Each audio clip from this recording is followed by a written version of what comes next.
So while we're here along the creek, there's just two plants I really need to show you right here that are plants that really like wet ground. Step up to this one. When we talk about flowers, we're going to do a whole section just on the structure of this flower and its fruits. This is jewelweed, and jewelweed is in the genus Impatiens.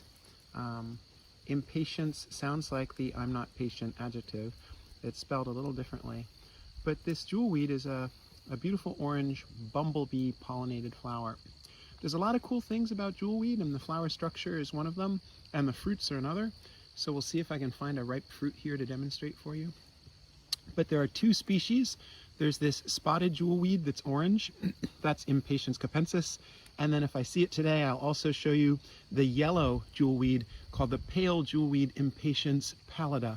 So side by side, often in the same preserves and parks, are two very closely related sister species that you tell apart just by their color. But maybe the coolest thing of all is their fruit pods. And so I'm going to actually pick one and bring it in here to the scene.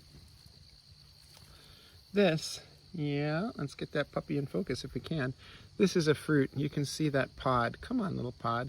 Let me move so that you can actually see it, and maybe it won't be so blurry. Yeah, it's a little hard to focus on. So this pod, there we go. This pod that I'm holding looks like just a little bit of a bean pod. But what's super cool about them is that they're explosive. And when I say they're explosive, I mean they pop. So there's some other names for this plant, but I'm just going to tap it on my knee and we'll see if we'll do it. 1, 2, 3. Nope, how about if I touch it here? Ready? Oh my gosh, it just blew up. So these are exploding seed pods. They have a trigger inside that's all coiled up. And when they get fully ripe, when they're actually ripe enough, any tiny little bump or rustle will cause them to burst, rupture, and spring those seeds out over quite a distance. Here's a pretty pregnant one here.